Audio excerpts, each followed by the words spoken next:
بسم اللہ الرحمن الرحیم۔ شب معراج کی خصوصی سیریز میں آپ سب کو خوش آمدید۔ معراج کے اس سفر میں آپ صلی اللہ علیہ وسلم نے جنت اور جہنم کے بھی کچھ مشاہدات کیے تھے۔ تو جنت میں آپ صلی اللہ علیہ وسلم نے کوثر نہر دیکھی۔ آپ صلی اللہ علیہ وسلم نے فرمایا کہ میں نے ایک نہر دیکھی جس کے کنارے جوفدار موتیوں کے سے کے کبے ہیں اور اس کی مٹی خوشبودار کستوری ہے۔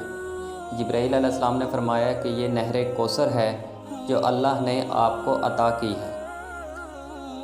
اسی طرح آپ صلی اللہ علیہ وسلم نے جنت میں حضرت بلال رضی اللہ تعالیٰ عنہ کے قدموں کی آواز بھی سنی تھی۔ حضرت ابو ہریرہ رضی اللہ تعالیٰ عنہ روایت فرماتے ہیں کہ اللہ کے نبی صلی اللہ علیہ وآلہ وسلم نے حضرت بلال رضی اللہ تعالیٰ عنہ سے فرمایا، اے بلال، مجھے اسلام میں اپنا کوئی ایک ایسا عمل بتاؤ جو تمہارے لیے سب سے زیادہ پر امید ہو کہ اس پر تمہیں اللہ بہت زیادہ اجر دے گا۔ تو حضرت، کیونکہ میں نے معراج کی رات جنت میں اپنے آگے تمہارے قدموں کی آہٹ کی آواز سنی ہے۔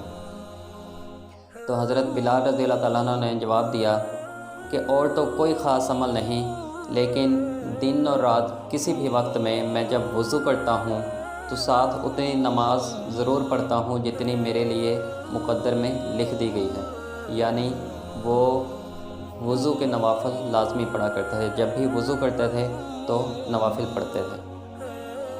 اسی طرح جنت میں آپ صلی اللہ علیہ وسلم نے بہت پیاری ایک خوشبو سونگھی۔ آپ نے جبرائیل علیہ السلام سے پوچھا یہ خوشبو کیسی ہے؟ تو جبرائیل علیہ السلام نے فرمایا کہ یہ مشاطہ ہے۔ مشاطہ فرعون کے ایک رکھی ہوئی تھی جس کو ہم آج کل کی زبان میں بیوٹی میکر کہہ سکتے ہیں، جیسے بیوٹی پارلرز والے ہوتے ہیں، تو وہ تھی۔ تو وہ فرعون کو نہیں مانتی تھی بلکہ وہ اللہ کو رب مانتی تھی۔ تو ایک دن وہ فرعون کی بیٹی کے بال بنا رہی تھی کہ اس کے ہاتھ سے کنگھی نیچے گر گئی اور اس کی زبان سے اچانک نکلا کہ فرعون ہلاک ہو۔ تو یہ بیٹی نے یہ بات اپنے باپ فرعون کو بتا دی تو فرعون نے اس کو شہید کر دیا۔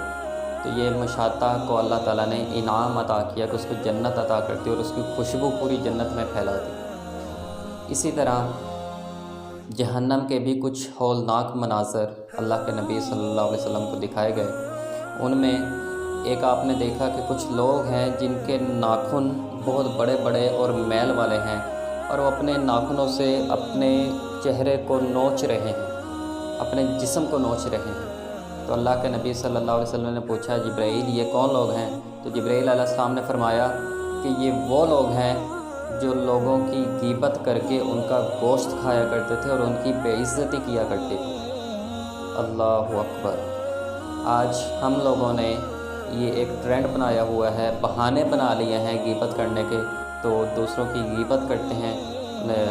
پھر ہم کیا کہتے ہیں؟ میں تو منہ پہ بھی کہنے تیار ہے، میں تو اس کے منہ پہ بھی یہ بات کر سکتا ہوں۔ بھائی جب تم منہ پہ کر سکتا ہے تو اس کے منہ پہ ہی کرنا، تو اس کی پیٹھ پیچھے کیوں کر رہا ہے؟ یہ ہم نے بہانے بنائے ہوئے ہیں غیبت کرنے کے۔ اللہ تعالیٰ نے قرآن پاک میں سورۃ الحجرات میں غیبت کرنے کو اپنے مردہ بھائی کا گوشت کھانے کے مترادف قرار دیا ہے۔ کیا کوئی پسند کرتا ہے کہ اپنے مردہ بھائی کا گوشت کھائے وہ؟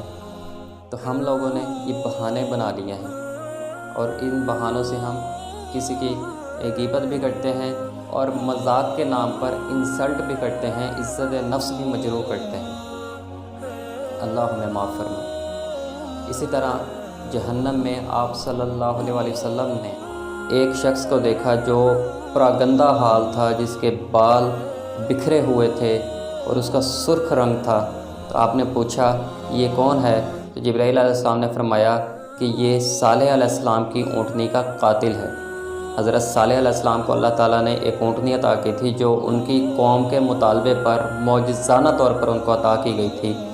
تو اللہ تعالیٰ نے منع فرمایا تھا قوم کو کہ اس اونٹنی کے ساتھ ظلم نہ کرنا، لیکن ان لوگوں نے اس اونٹنی کو قتل کر دیا تھا۔ تو جس شخص نے قتل کیا تھا، یہ اس کا انجام اللہ تعالیٰ نے آپ صلی اللہ علیہ وسلم کو معراج کی رات دکھایا۔ اسی طرح آپ صلی اللہ علیہ وسلم نے کچھ لوگوں کو دیکھا کہ جن کے ہونٹ آگ کی کینچیوں سے کاٹے جا رہے تھے۔ تو آپ صلی اللہ علیہ وسلم نے پوچھا یہ کون لوگ ہیں؟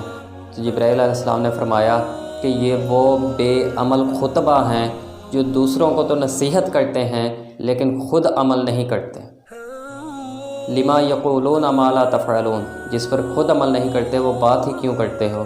تو جو خود عمل نہیں کرتے دوسروں کو تلقینیں کرتے رہتے ہیں، ان کا انجام اللہ تعالیٰ نے آپ صلی اللہ علیہ وسلم کو یہ دکھایا۔